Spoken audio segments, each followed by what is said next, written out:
pretty close to 50 of the governors and some territories on, and we have a lot of, just about everybody showed up, so that's very nice, and we will put them on the screen as soon as you want. Thank you. Thank you very much. Mike, do you want to say something? Thank you, Mr. President.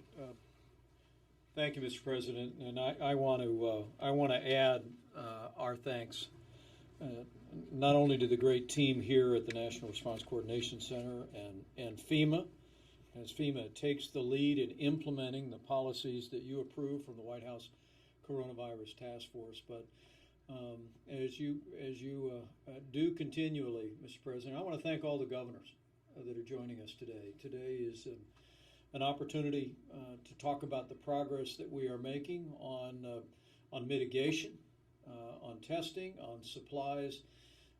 We understand as FEMA's mission that this effort through FEMA will be locally executed, state managed, and federally supported. And I want all the governors to know that we are with you every step of the way. We are absolutely determined at the President's direction to make sure that you have the resources and the support as you see to the health and well-being of your communities. We commend the governors. At this point, Mr. President, as we told the country today, 3 states are 50% of the coronavirus cases in America today. So we're focusing resources at the point of the need. The governors in those states, their state health officials are responding with great professionalism and great speed. We'll continue to support those that are directly impacted. But by standing up through your national emergency declaration, Mr. President, standing up FEMA and standing up the National Response Coordination Center, we want our governors, we want all of our state and local health officials to know that we are, as you say, bringing the full weight of the federal government to bear to support our states and our local communities, and that we'll get through this coronavirus and we'll get through this together. I agree with that 100%. Thank you very much. And for the media, I guess perhaps you're going to stand aside. We're going to have the screen right behind you, and we'll start opening this up to the governors. That's okay, please? Yeah, go ahead. One question for you? Okay.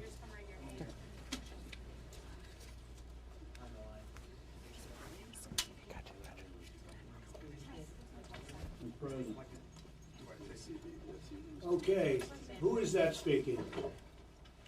Hey, this is Brian Kemp from Georgia, Mr. Hi. President. Can Hi, you hear me Brian. all right? I can hear you fine. Thank you, Brian. I just want to thank you all for the constant communication. I applaud the move to stand FEMA up at level 1, appreciate HHS and all that they have done. I had just 3 quick things for you. One, I just want to encourage you all to leave the directive for the National Guards with the governors. Okay. As you all know, I think we're on the front line of the fight, and Yep. We're in the fight with you. But I believe that we can best make those directives Good. based on what's going on in our state. I like that idea, Brian. That's done. I like it. Well, thank you. The second thing I had is I want to thank you for standing up the federal medical facility close to Dobbins Air Force Base. As you all know, we had many passengers from the Grand Princess in Georgia, almost 500. They were from all over the country. We were glad to work with you all to support our neighbors from other states, including 31 Georgians. Thank you. We're down to about 200 people there right now. We have got things working very well there. But I want to encourage you, when those visitors leave, I would like for you to consider leaving that facility stood up to help us with the surge that we're seeing in our, especially at metro Atlanta area hospitals. So just want to keep that Good. on the table if you're willing to consider that. Okay. And then the third thing, and I will pass this along to you, this is just a kind of a big idea, if you will, is the stimulus packages continue to move through the Congress. We created an economic impact subcommittee of my coronavirus task force. They had a recommendation, and we just got this not too long ago, but we've been vetting it all morning. But one idea to help the states in these struggling revenue environments that is unlike the recession when things went down slowly, we states had time to prepare. At the end of the year, we're all facing drastic revenue drops. And the idea of a block grant to the states to help fill revenue be something I'd like for you to consider. And also, we had an idea on the unemployment insurance, but I'll get that to you all for considerations. I just wanted to get that Okay. on the radar, and we'll talk Okay. to our congressional delegation as well. I know you have a lot of things to consider, and we just wanted to throw that out there. But thanks again for the constant communication and support. Thank you. Very good. Thank you very much. And we will consider everything you've said. Thank you very much. Okay. Who's next?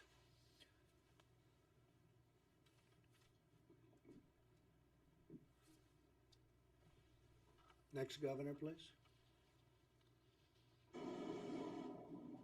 Hey, this is Phil Murphy. You're looking well, Phil. You're looking well. Mr. President. So are you. Good to see you and the Vice President. Thank you for everything. Thank you. Just a couple quick points. We've had a really good week with FEMA, so I want to give them a shout out. FEMA Region 2 is helping us Good. set up testing. The Army Corps is actually visiting us in this building at 4 o'clock today to talk about repurposing facilities for more beds. So thank you for Good. that. Yep. We've had conversations with the VA in terms of backup medical support. Two areas. One, just in terms of where we're going to need some help. One is to underscore Governor Kemp's point on flexible block grants. Okay. Those will be important to us to allow us to continue to serve our people. And secondly, the Lord helps those that help themselves. I promise you, we're doing everything we can to get PPE. We're acquiring it. We're getting donations, but we still are going to need a big slug out of the strategic stockpile. So for all the above, many, many thanks. And so, Phil, try what you can, do the best you can to get what you can actually get. And we're also having a lot of things produced that, frankly, nobody's ever seen anything like this before. But do the best you can, and on block grants, we're going to consider that very strongly. Thank you, Phil. Thanks, Mr. President. Hello, John Bell. Mr. Vice President, appreciate the communication, the coordination, all the help. I did want to just put on your radar screen the fact that I think if you look at cases by state on a per capita basis, we're right at the top of the country, 3 or 4. And of course, the healthcare infrastructure is designed to meet the population. And my fear, based on modeling that I've received today, is that as early as 7 days, we can start to exceed our capacity to deliver healthcare. And even after surging, we may only get an additional 3 days. And so I'm asking for help in terms of surging our medical capacity here in Louisiana. We've got some requests in. For example, we have a VA hospital in New Orleans where we've requested to be able to surge patients there. We haven't received the response yet. We've got a request in for a federal medical station through HHS. We're just asking for help. That is the 10-meter target for me right now, because we're going to do everything we can to mitigate and slow the spread. But in the time that we have, we've got to increase our surge capacity. That is my biggest concern, and I just wanted to express that to you and ask for your ongoing help. What is your second request? John Bell, what's your second request, please? The second request. Well, the second request beyond surge capacity is looking at National Guard, bringing them under Title 32 for funding purposes. Right. Okay. We're going to look at that, and I'm going to try and get you immediate approval on the hospital. I know about the hospital request, and so we're going to speak to the VA. We're going to see if we get immediate, at least as a switch, but we'll get that approved for you one way or the other. All right? Thank you very much, Mr. President. Okay. Thanks a lot, John Bell. Thanks a lot. Thank you. I might ask very briefly while we're waiting for the next governor to come on, Mike, if you could say a few words, and also Deborah, if you could say a few words, would be great. And then we have another governor teed up, please. Great. Again, thank all the governors for your leadership, your partnership in confronting the coronavirus. A few updates and a few requests for each one of you. I want you all to make your citizens aware the President signed the Family First Coronavirus Response Act last night. Coronavirus testing is free. Paid sick leave, family leave for caregivers, food assistance to the needy. Get the word out to your citizens would be very helpful. On testing, as we've said many times and worked with many of you, through your state labs and certified labs. And of course, at the CDC, testing is now available in all 50 states. We want you to be aware that if you have questions about the availability of testing in your state, you obviously can talk to your state health department and healthcare providers. But I want every governor to know that because of the public-private partnership that the president forged with our commercial labs, Roche, Thermo Fisher, and as of last night, Abbott Laboratories are now coming online literally by the hour. And when they are done, we will have some 2,000 labs stood up around the country with the high throughput testing. Your healthcare providers will know where those resources are. Your State Department will know where their resources are. And we just encourage you to bring your team together. Important to note that while now tens of thousands of more tests are being performed literally every day, the bill the president signed last night also included a provision that states and private labs must report all coronavirus testing results to the CDC. Emphasize that to your state health department, your healthcare providers. Encourage you maybe to pull them together today before end of business. We're rapidly expanding testing around the country, but as Dr. Birx will reflect in a moment, we want to make sure that we're getting the results of that testing so that we can be informed about that, and of course that the American people can have full visibility on that testing as well. She'll also explain we will see, as testing is ramping up today and tomorrow, we will see an increased number of cases. We want to give context to you and to your citizens about that. On supplies, President Trump has been engaging industry leaders in the supply chain across the country to make sure that personal protective equipment and medical supplies are broadly available. On the subject of masks, I've talked to many of the governors about N95 masks. Again, in the bill the president signed last night, we have literally unlocked tens of millions of N95 masks. What the president asked the Congress to do, and they did, was we extended liability protection to all industrial N95 masks, so those can now be readily sold to your hospitals and healthcare providers. We urge you to communicate that to your healthcare providers, your hospitals today, to let them know that that supply has dramatically increased and they can place orders. We also would reiterate, if you can reach out to your construction companies, they're in possession of lots of N95 industrial masks, and the president is urging all those builders, and literally hundreds around the country have already done this, to donate those masks to their local hospitals and clinics. On the subject of ventilators, we are currently surveying healthcare providers around the country and suppliers, and I'm pleased to report to you that we have already identified tens of thousands of ventilators, including ventilators that can be converted to treat coronavirus patients. Your action item on that in your state should be you should survey your outpatient surgical centers and your ORs to identify the type of respirators that can be converted. Dr. Birx has been working with suppliers. There's a changed vent that has to be attached. We've identified that those are available, but literally tens of thousands of ventilators are now going to be available because of the survey that's currently underway. The other point that we wanted to emphasize is at the direction of CDC and the President's Coronavirus Task Force, we are encouraging hospitals and every American to postpone elective surgery. Please explain to your citizens that this will have a direct impact on hospital capacity. By suspending elective surgeries, it will free up more space in hospitals, including respirators. As Dr. Birx explained to me, that many people that require a respirator is because of a surgery gone wrong, and so this frees up more of our capacity across the board. I know it's not lost on any of the governors here, Mr. President, that by standing up FEMA, You now have essentially created a structure that every governor is very familiar with in dealing with disasters and emergencies. We have activated all emergency support functions and interagency functions here. Pete Gaynor is here for comments and questions. We intend to run all of the federal response and support to states through here at the National Response Coordination Center and through FEMA. This center is fully operational.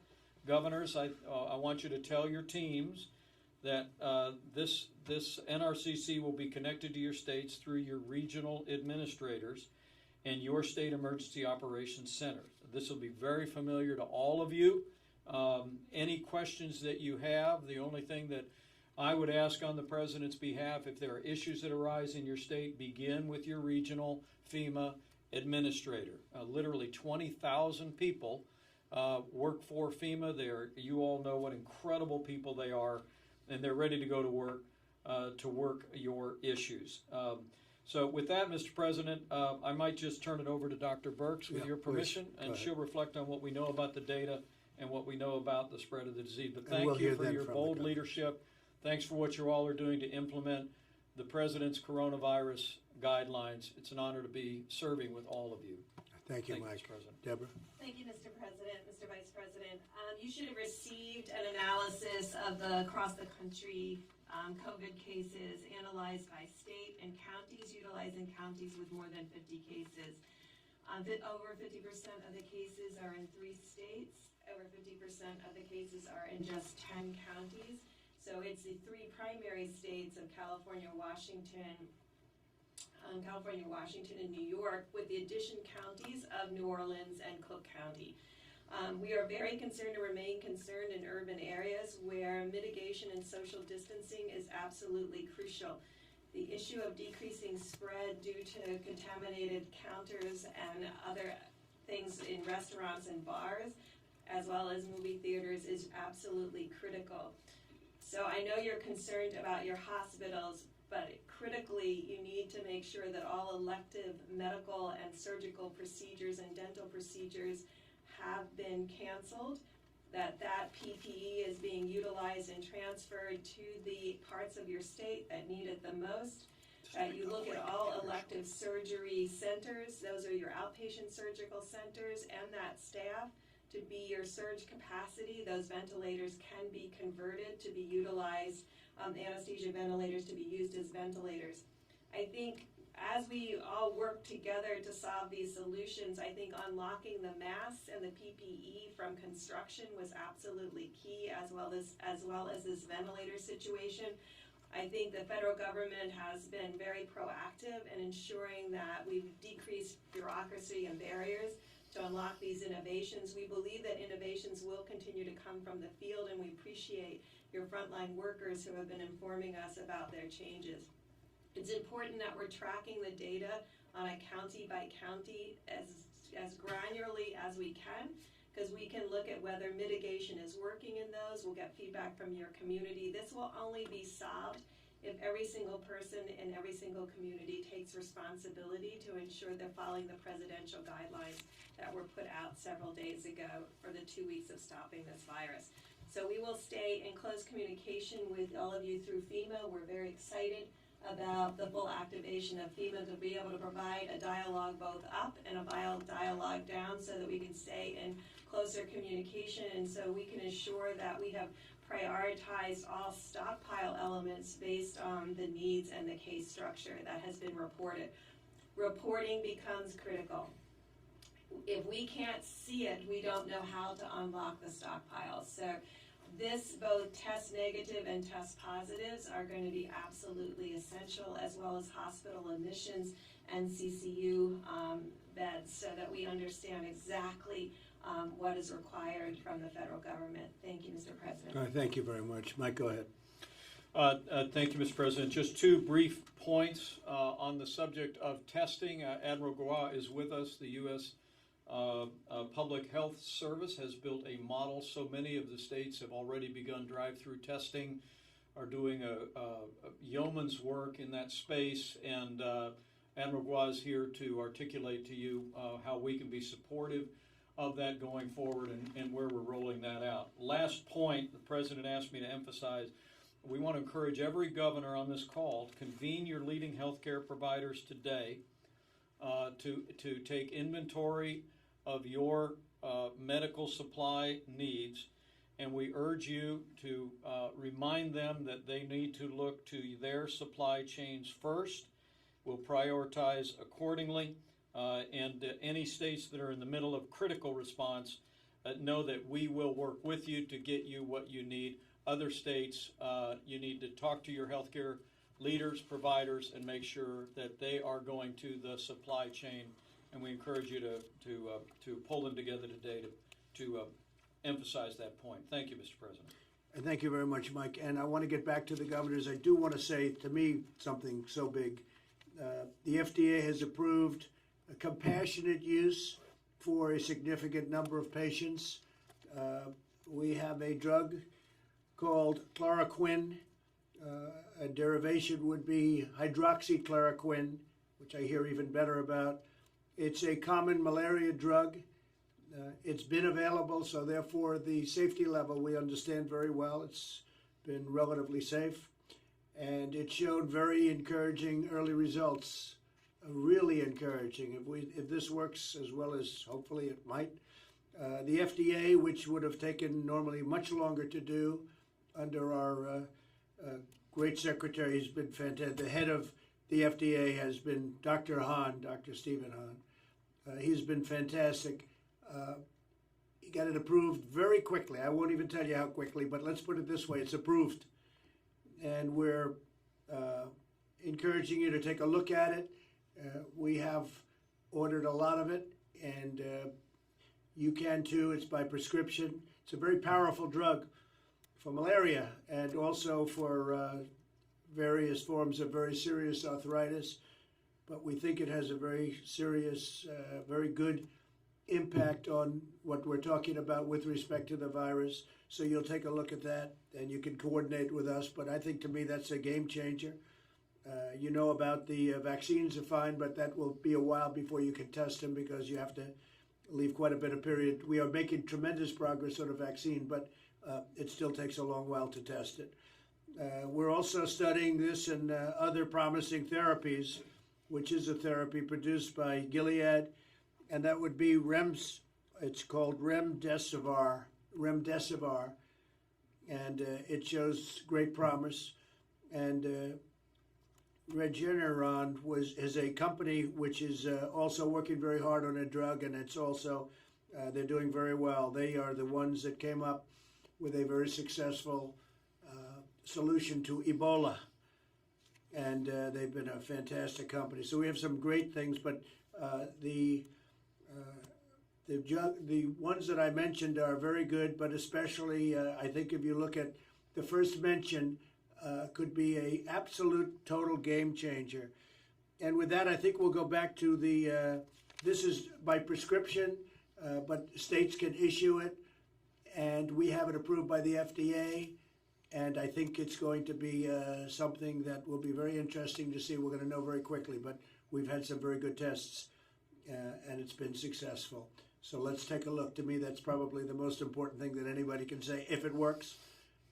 But we have it approved for safety. And I want to thank the FDA for acting so quickly. It was incredible how quickly. This was something that would have taken years, and they got it done almost immediately, based on the past history of the drug. Thank you very much. Who is the next governor, please? Hi, this is Pete Ricketts in Nebraska. Hi, Pete. Well, how you doing, Mr. President? Thank you. Good. Thank you very much for all your leadership and the Vice President. Appreciate it. Absolutely, the key things we're hearing from people are around PPE and testing, so you're doing on the right track with that. We need to expand the access for those. I got 3 quick things to bring to your attention. One is reagents to process the tests. So once, for example, somebody's been swabbed and we have a test kit, sending it to our lab, we're working to conserve the reagents, but I think some of my colleagues are actually out. So if you could put some attention in the CDC to how we can make sure we're getting reagents out to everybody so we can actually process the tests we're getting. Okay. That would be a key thing. Second thing, childcare. Following your directive from Monday, we've reduced those public groups to 10 people, but we need to pop up an alternative daycare, especially for our first responders, public, our health officials, anybody involved in public safety. So we need a waiver from the fingerprint requirement to be able to do that quickly. So I want to put that on your radar screen to be able to see if you can have somebody take a look at that. All right, get great. moving on that. Good. And then finally, guidance from on special ed from the Department of Education for the free appropriate education requirements. Please ask somebody to work with the chief state school officers on a temporary approach. The recent guidance that was put out actually created more consternation, more concern. I've got attorneys in some of our schools telling our teachers they can't do anything because they're going to get sued because of the FAPE requirements. So if we could have some temporary guidance that would allow us more flexibility, our schools again are operating without students in them. We'd like to be able to use them for other things, and this That's apparently great. is a barrier for getting that done. That's So, great. thanks for your help on those We'll get things. right back to you on that, Pete. Thank you very much. Great job you're doing. Thank you. Okay, who's next, Governor? Who's our next governor?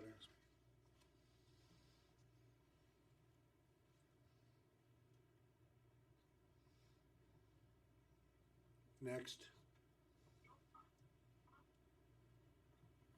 Hey, Mr. President, Vice President, this is Governor Baker from Massachusetts. Hi. First of all, I want to thank you for signing the Family First Act. That will certainly provide needed resources to all of us. And I'll obviously echo the argument that other governors have made that more flexibility is better than less with Right. respect to additional federal support, just given the way we all work.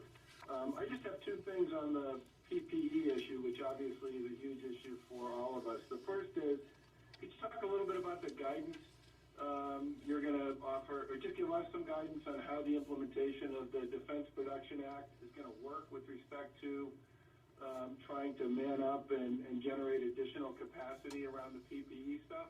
And then the second thing, and I'm not quite sure what to do with this, so I'm just going to throw it out there for you. We took very seriously the push that you made previously on one of these calls that we should not just rely on the stockpile and that we should go out and buy stuff Right. and put in orders and try to create pressure on manufacturers and distributors.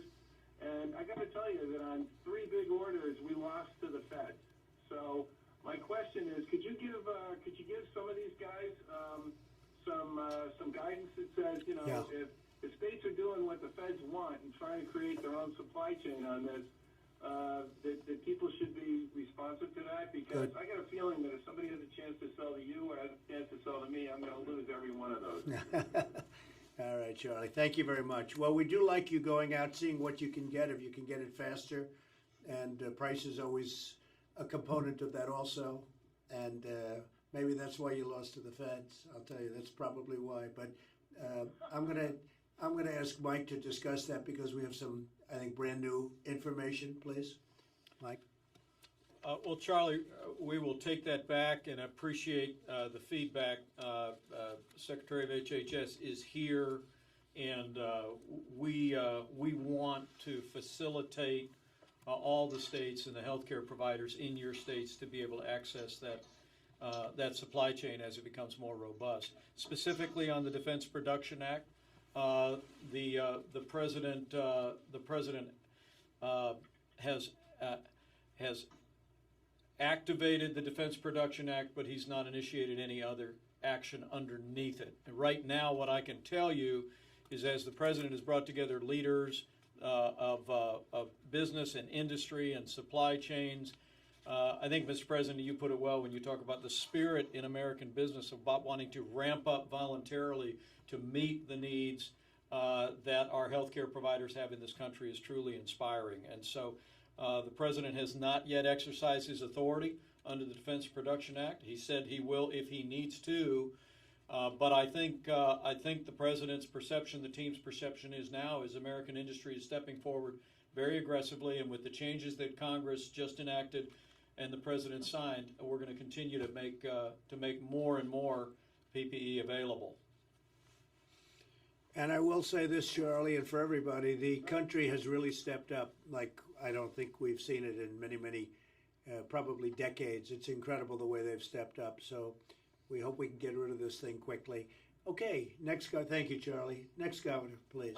Next governor. Mr. President, Mr. Vice President, this is Larry Hogan, Chairman of the NGA. First of all, I just want to thank you so much for this call today, and I want to thank you for the great communication that you've had with all the governors over the past few weeks. It's been tremendous. Mr. President, thank you for signing the second stimulus last night and for your ongoing efforts to mitigate the economic impact that we're all facing.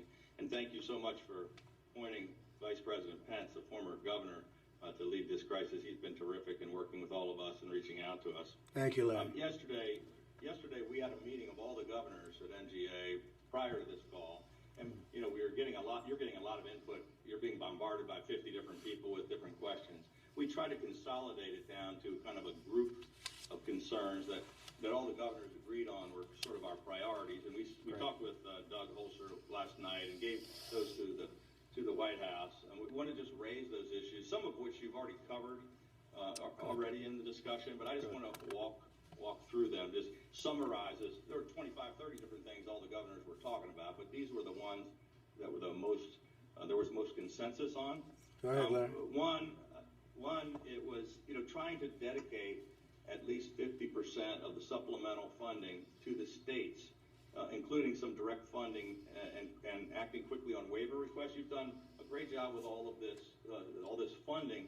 We're in a good position at the state level to know the real needs and get the money out faster to some of those small businesses that are impacted. You're doing the stimulus for those industries that are being hurt and getting those checks out to the people that need them. But if we have the money in the states, we can really utilize it, I think, faster and push it out, sort of like we do on other things with block grants. Secondly, we've talked about this a lot, but every governor obviously is trying to work with you and bombarding about things about how do we work together to increase access to PPEs, masks, test kits, extraction kits, and accelerating the production and all of this life-saving equipment, ventilators, and we're working together, but that's obviously something all 50 governors are at the top of their list. Third, and this came mostly from your appointees, Mr. President, the co-chairs of the Council of Governors, Governor Hutchison and Governor Ige, about supporting Title 32 authorization to give governors more flexibility with their National Guards, and it helps us pay those folks and get them benefits that we've elevated. We've activated 2,200 Guard members in our state, and this is something I think the governors had a concern. All 10 of your appointees are on this call, I believe.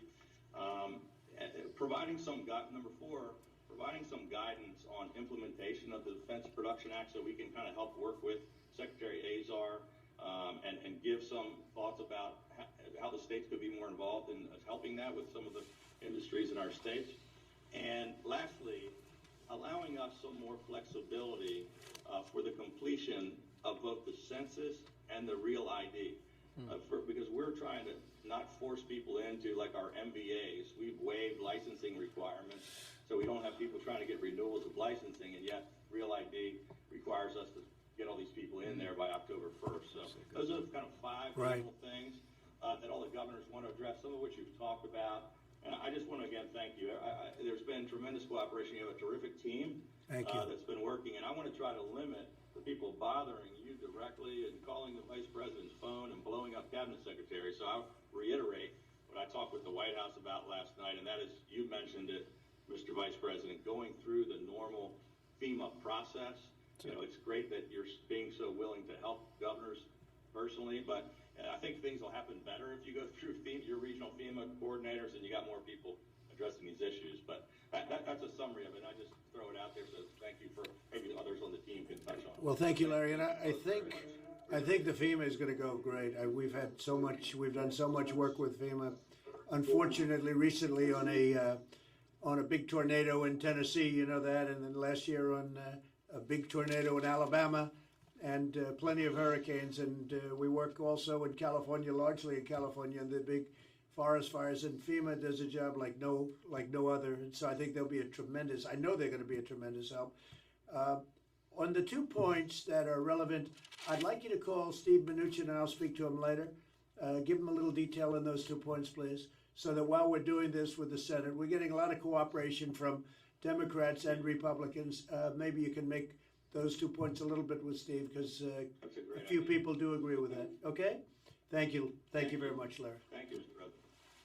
Okay, next governor, please.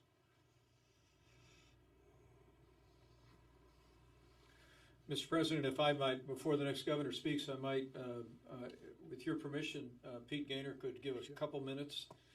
Governor Hogan, we appreciate your affirmation of the President's decision to stand up FEMA's National Coordination Response Center and to have all the state requests and resources funnel through a very customary system here at FEMA. But, Mr. President, with your permission, Yes, have Pete please. reflect. Pete? Sir, Mr. President, Mr. Vice President, welcome to the National Response Coordination Center. And as the Secretary and the Vice President yourself have announced previously, FEMA is the leading federal operations, or is leading federal operations on behalf of the White House Coordinated Task Force, who oversees the whole of government response to the pandemic. Like all of you, we are prepared to do this for the long duration, for the long haul. The health and safety of our employees and the American people is my top priority. As of this morning, the HHS Crisis Action Task Force and other federal partners have fully integrated into the operations base here at FEMA's National Response Coordination Center. Additionally, all 10 FEMA regional response coordination centers around the country have been activated to support ongoing response efforts in each of your respective states and regions. Currently, there are 50 states, the District of Columbia, 5 territories, and 1 tribe that have opted in and have received the 501(b) emergency declaration for COVID-19. In support of this, FEMA's primary goal will be to ensure you have the resources that you need. This is what FEMA needs from everyone.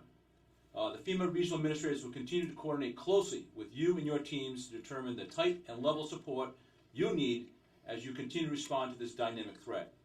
Like all emergencies, response is most successful when it is locally executed, state managed, and federally supported. We cannot stress this enough. At the state level, it is important that your emergency management and public health teams are linked together. Governors, if you have unmet needs, please ensure they are communicated to your respective FEMA regional administrator. They have a direct line here to the NRCC in Washington, D.C. I also need your help in emphasizing that at the local and county level, they should first be funneling requests up through the state and then from the state to the FEMA regional administrators. Again, locally executed, state managed, and federally supported. Recently today, we issued guidance to all states about what eligible emergency protective measures are under the Stafford Act. So that was this afternoon, and governors, you should see that shortly. We also issued guidance on giving more definition about the Defense Production Act. I thank everyone for the continued partnership in this effort, and as the President and Vice President said, we will get through this together as a team. Thank you very much, Pete. And in addition to FEMA, we have the very, very talented man who I've dealt with a lot on building different things throughout the country, the general that you, I think for the most part, you know, General Semonite, and that's the Army Corps of Engineers, and very much involved in a couple of locations, I know very specifically, and he's definitely very busy, but he's a good builder, and that's what you need is a good builder, so thank you very much, General, for being here. Okay, next governor, please.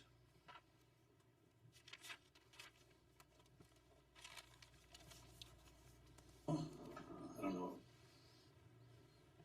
Good afternoon, Mr. President. It's Gina Raimondo from Rhode Island. Hi, Gina. Hi. Go ahead, Gina. Hello, can you hear me? Yes, yes.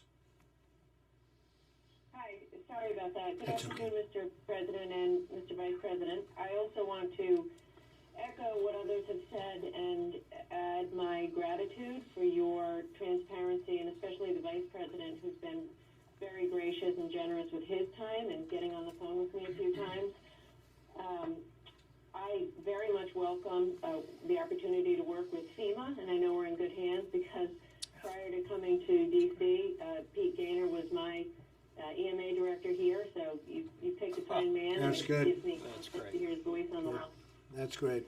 I agree with everything that's been said. I want to just add a few other points. One is we are following your direction and asking our hospitals to suspend their elective surgeries for all the reasons you've asked us to do that. That is however, an incredibly important source of revenue for these hospitals and profit. So as you are putting together the next round of stimulus, I would ask you please to consider direct and sizable stimulus to our hospitals, because they're really bearing the brunt of this. Okay. The second thing is, and I talked to Secretary Mnuchin yesterday, and he agreed with this. I would ask you to think about the short-term liquidity needs of states. So as our revenue is falling off a cliff, we may need to access the capital markets for kind of bridge financing to deal with short-term liquidity. That's and some sort of a federal guarantee or federal assistance to help us do that would be helpful. Okay. And I think some of us may need that help in a matter of weeks, not months. So I just wanted to put that on your radar. And then I fully support what has been asked for as it relates to block grants, because all of us are on the ground and need some flexibility to quickly react to the needs of our small businesses who, these guys are really struggling, and we're all going to have to do our best to help them. So thank you. Thank you. And by the way, thank you for having these calls. Incredibly helpful, and I appreciate it. Thank you, Gina, very much. Appreciate it very much. And we'll look into all of those points very strongly. Thank you. Gary, please, go ahead. Am I on? Hi, this is Gary Herbert, Governor of Utah. Thank you very much, Mr. President, Mr. Vice President. Let me add my amen to all that's been said heretofore, and we appreciate the work that's being done, and the suggestions and what we're learning from each of the states is helpful as we look at best practices. One of the things I'd like to just suggest is that we hear a lot of what we can't do. There's a lot of gloom out there. People are uncertain. They're afraid. But we need to bring some certainty, if we can, to when this is going to be end. How long have we got to tread water here? The stock market is in kind of a free fall. And yet, as we look at least in my state of Utah, I think around the country, the economy is still doing pretty good. We need to start talking about what we can do. There are things we can do. There's best practices. What we can do is workarounds. And probably we need to hear from our people in the hospitality industry about what could they do with their restaurants, maybe meeting in small groups and still be able to keep people safe from the spread of this rather than total shutdown. So I'd like to hear more about what we can do. For example, I know this will, you agree with this, Mr. President, golf is a great recreation, a great activity where we have very few people in a large open space. Our golf courses ought to be a place of recreation. We probably have park areas that we can go out there and recreate with our families and still have a normalcy to our lifestyle.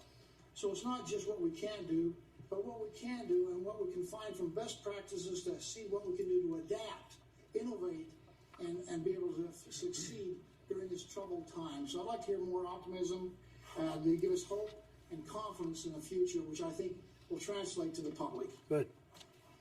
I think you're right 100%, and I think we're going to have we're going to be a rocket ship as soon as this thing gets solved, as soon as we beat the invisible enemy. It's an invisible enemy, and it's been vicious. It's in over 140 countries, if you can believe that. 140 countries, so it moves fast. It's very contagious, but we've really stepped up, and a lot of good things are going to happen. And one of the reasons we're doing the packages that you're hearing about, reading about, and know about is the fact that we think it's going to come back really fast. I think we're poised to come back very, very fast, but we have to get rid of this, and we will get rid of the virus, and hopefully it'll be sooner, far sooner rather than later. Thank you very much, Gary. Appreciate it. Thank you. That's great. Next governor, please. Good to have on our show.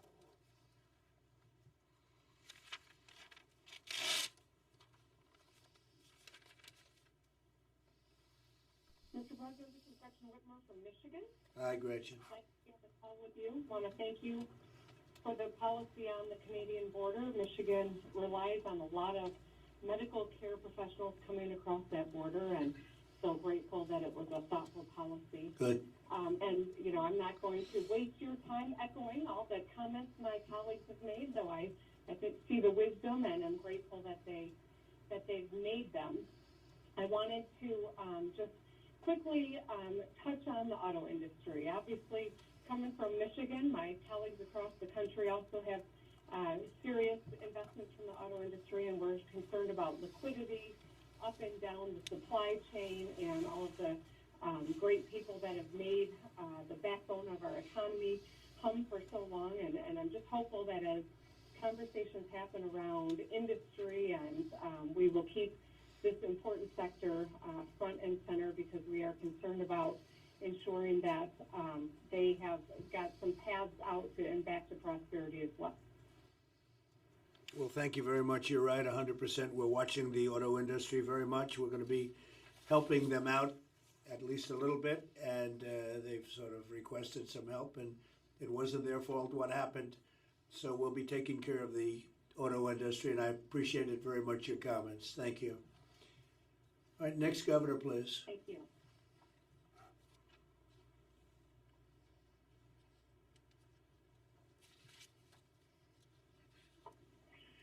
Mr. President, Mr. Vice President, this is Governor J.B. Pritzker from Illinois. I wanted to first express my gratitude to your staffs and to others working in the administration who we've interacted with. They've really done yeoman work in being responsive to us. And thank you, Mr. Vice President, for returning calls to us as we've needed more help with answers to questions about testing. And actually, that's why I wanted to ask a question today. We understand that there is drive-through testing that's being stood up across the country. We hope to see it in Illinois, drive-through testing that the federal government has arranged. But we understand that there are only about 5,000 tests that will be provided to us in Illinois for these drive-through testing centers, and then there's no more promised after that. And so I wanted to try to understand, if we stand them up, what will happen. That's perhaps, a day or 2 days of testing. Obviously, it's on top of the testing we already have now, but what will happen after the 5,000 run out? How do we get more? Okay, the states have done a lot of that themselves, working in conjunction with us. A lot of the drive-through has been done by states. But Admiral, maybe you could answer that question, please. Yes, sir. Thank you, Mr. President, Mr. Vice President. A couple of numbers for you. Right now, we're very effectively transitioning to large-scale testing by leveraging all components of our American healthcare system, including CDC and the state public health labs, healthcare and hospitals, and large commercial labs. Let me give you a few numbers. Between March 2nd and March 14th, we made available 10.4 million tests to the United States population. We anticipate by March 28th, that number will be 27.6 million tests, according to the FDA. So an incredible surge. In terms of supplies, which many of you I've worked with, probably about 20 individually, the FDA has made available a number of options for supplies, different swabs, different reagents. If you don't have culture medium, you can use sterile saline, salt water, it works good. Everybody has that. That's on the FDA FAQ website. And in general, the commercial market is working extraordinarily well. The CDC and the public health laboratories to date have conducted over 45,000 tests, and the clinical laboratories, the large clinical laboratories, have now conducted over 63,000 tests, of which 20,000 were done just yesterday. So this shows the incredible ramp. We do not have all the tens of thousands of hospitals which Ambassador Birx is talking about. I wanted to highlight one, before I get to your question, that the approval by Abbott, the approval by the FDA of the Abbott testing system is very important to your hospital systems because it spans a little bit of a gap between what's done at your state lab and what's done at the large commercial laboratories. There are about 175 of these systems throughout the country. 150,000 tests were released yesterday, with about 1 million more coming over the next week. These are in 175 of your community hospitals and academic medical centers, VA medical centers, and they can do about 500 tests per day within your hospital system. Now, in terms of the drive-through, this is the last part. We are standing up 47 sites in 12 states according to the state needs. We asked through the FEMA regional administrators for what you need and how we can support you. Some states need very little support. Some states need significantly more support. Only 1 week after we started, we will have several starting today, and likely more than a dozen starting tomorrow. And to be very clear, we gave the initial allocation based on what your state told us, but we want you to work through your FEMA system. We have plenty of tests on the backside. We have plenty of supplies on the front side. Work through your FEMA administrator to give your requirements, and we will bring those back through the FEMA system to meet them. There's been great demand and a great enthusiasm among the states for these drive-through centers, primarily for healthcare workers, and we want to support you. We can certainly provide more than 5,000, but we didn't want to give away so much at the beginning until everyone got set up. Thank you, sir. Thank you, General. Great. Well, we're going to want to take advantage of the supplies that you're talking about, because the challenge out here is that while you all are providing test kits, we don't have, as you pointed out, the reagent, the swabs. We're having to go out on the market to find it, but it's being monopolized by this drive-through program that the federal government is doing. And we have drive-through that hospitals have stood up on their own, I might add. But the problem, again, is if we don't have reagent or the swabs, then we can't do more tests than we're doing today. The 5,000 that have been provided are being provided to Illinois for those drive-throughs are not enough going forward, and we really need, again, reagents and swabs in order for us to expand more rapidly. One last thing, our hospitals are doing just amazing work standing up, thank goodness, have their own testing capability, and of course our state labs too, but we really need this supply that the federal government has access to. We are competing with the federal government for. So all right, General, that shouldn't be a problem. Would you please answer that, because everything should be in very good shape. Would you answer that, please? It is absolutely not true that the drive-through centers are monopolizing the market. We use the swabs and the swab kits, not the testing kits. We get them through the commercial market. We use a very small percentage of them. When I was asked about shortages yesterday, I went right to the commercial market, got 200,000 and shipped them to the states that said they couldn't find them. So please look on the commercial market, because they are there. We will help you find them, or we will help you to access them. And again, if you send your requirements up through the FEMA system, we will work with your states to acquire them or assist you in any way. We're fully integrated into FEMA now. It's been great. In only 12 hours, we've got us all side by side. So we want to help you.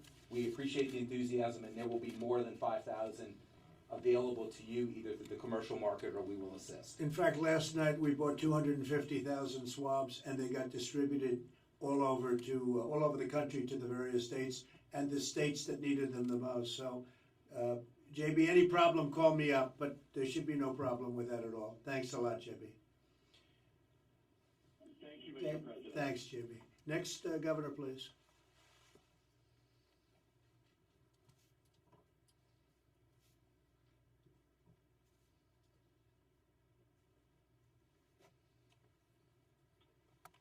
This is Christine Ohm from South Dakota. Thank you, Mr. President, Mr. Vice President, for all your hard work. We sure appreciate it. I want to tell you a little bit of my story, and I need to understand how you're triaging supplies.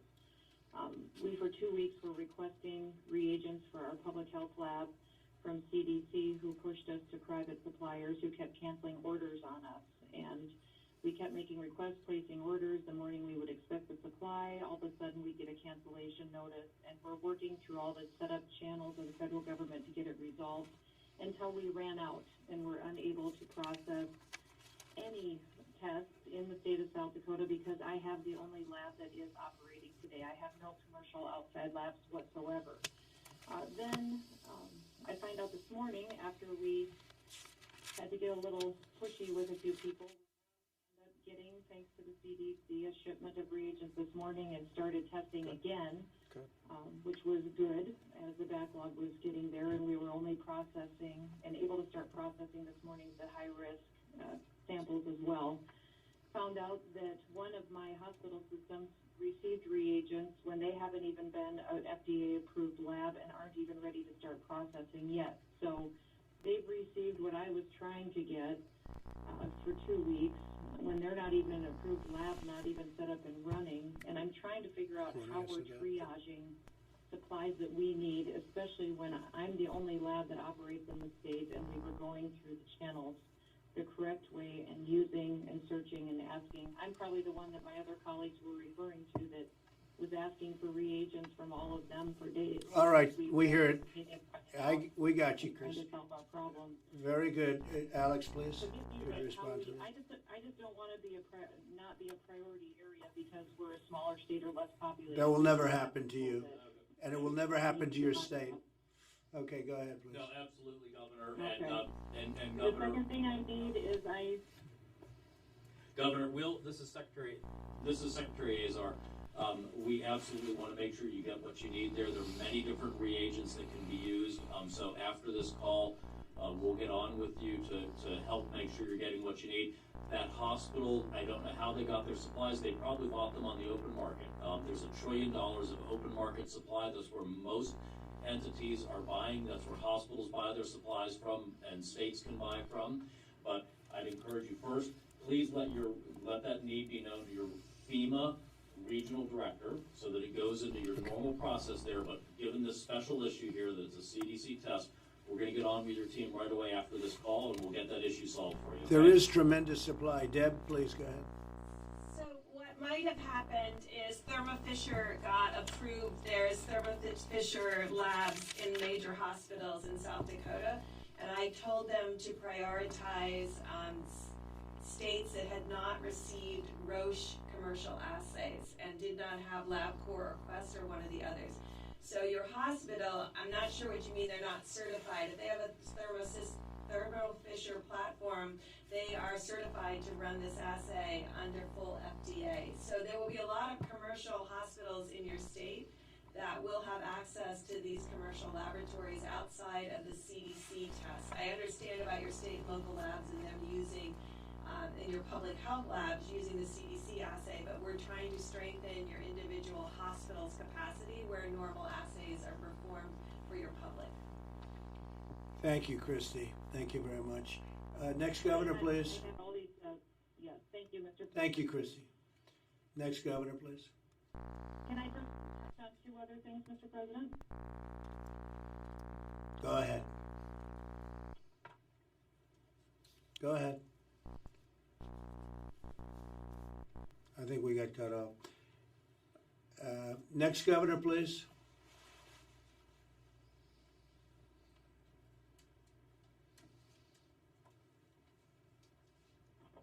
Mr. President and Mr. Vice President, I want to thank you on behalf of Alaska for all the hard work you're doing.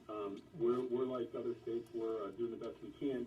I just want to reiterate the block rate concept, and then one last thing is the swabs. It's under your new order under the basically the Defense Act. If we can get those swabs going, it's going to help us tremendously up here. But that's basically the request. And again, we want to thank you very much for what you're doing, and our thoughts and prayers are with our fellow Americans and the rest of the state. Thank you, Mike. We'll take care of that immediately, very quickly. All right? Thank you. Next, please.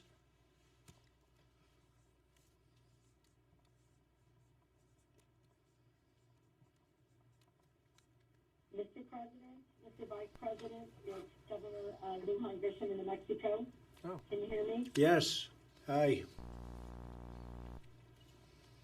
Hello. First, in the last call, I was very specific about needing contact with the Vice President and several of your cabinet, Mr. President.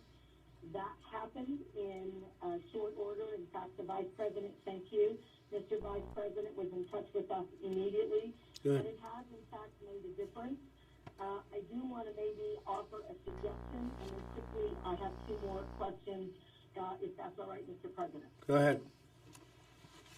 The suggestion is that you're correct that as we are all working on getting private sector responses to any number of supplies and equipment that both enable and continue to stand up laboratory testing and personal protective equipment, it is also true that the supply chain does still get interrupted, even if that's not a purposeful response by the federal government or anyone else. It would be very useful, I believe, to governors, certainly to me, if I knew what the federal government was ordering, if you knew what every state was ordering, and what the expected deliveries are, and we could do that through FEMA, because in fact, these competitive issues, I do think, create real challenges for states. I've had the same situation. Slots supposed to come from someplace get canceled. So exactly what Governor Noem is suggesting does in fact happen, and I think it's suppliers really trying hard to prioritize, but aren't all that effective at doing that. So I think that's good. I think it's a good idea. Pete, we'll do it through FEMA.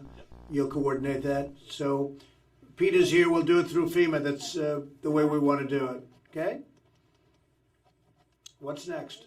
Second, I want to also echo how important it is to deal with Title 32 and to be clear about what we're doing with our guards.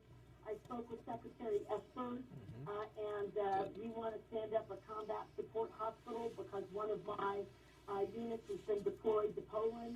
We are working with him on that. I need that to happen as quick as we can. I just wanted to make a plug for that and let you know. And Good. the last two things quickly. Governor Kemp is right on about grants. In my opinion, you've already, Mr. President, authorized that we can use community development block grants carryover. That may be a very productive mechanism with all the federal relief that you're engaged in to push out to the states because we can stand up small businesses immediately. And I would certainly like to be in a position to do that. And last, but as critical to us, New Mexico has any number of labs. We're in actually a pretty productive position as long as we get the supply chain worked out from swabs to the reagents or the enzymes that we need to run them through our high-capacity machines. Mr. Vice President, I'm still waiting on that Roche machine, so if you could call me after this call.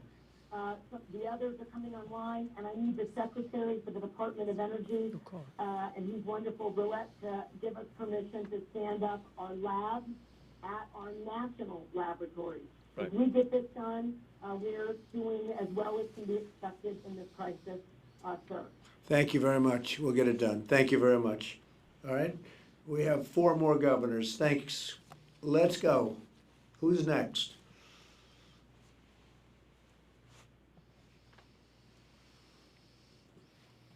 Hi. Oregon is grateful for these calls, the ability to connect with your administration, and our needs are reflected in the NGA letter that Governor Hogan presented. Thank you. Thank you very much. Okay, next, please.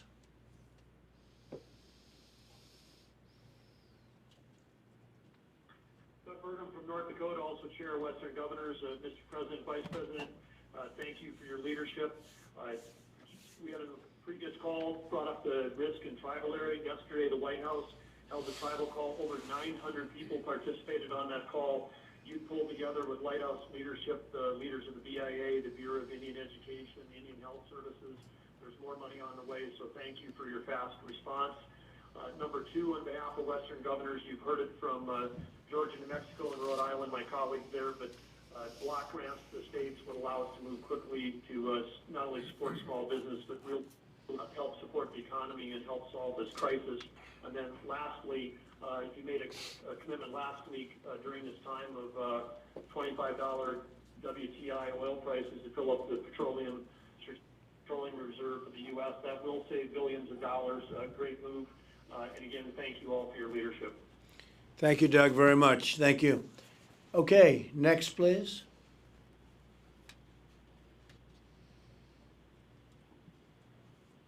Mr. President, this is Steve Sisolak from Nevada, and I appreciate you having this call. I'd like to ask one big thing of you. I know that you're looking at potential recovery packages already in stimulus, and Right. we talked about the airlines and the cruise ships, and I would like you to consider including the hospitality industry in that. I have unfortunately had to shut down the Strip in Las Vegas, and tens of thousands of hospitality workers have been displaced as a result of that, and while they're getting some compensation and filing for unemployment, anything to help we could get from your end to help with the facilitation of getting our economy back going again Right.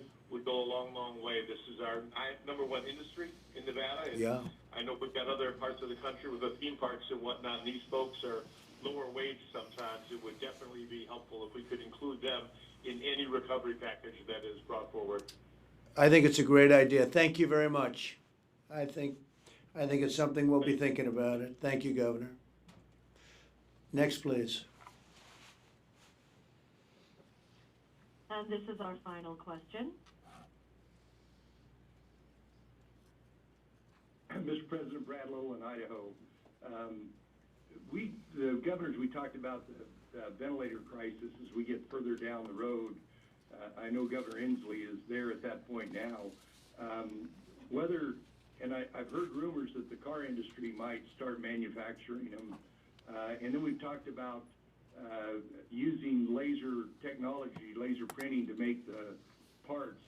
If FDA would give us the standard, and if Congress and the administration would help us with patent protection so that we could get into the supply chain an adequate supply of ventilators and the filters to where that was one less thing we had to worry about in our supply chain going forward, that would be very helpful. Okay.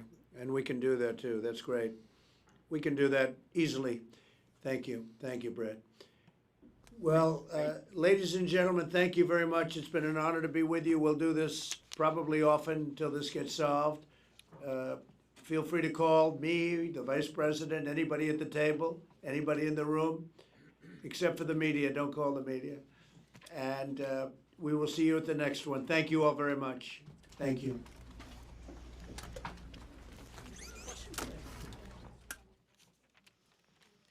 Thank you, everybody.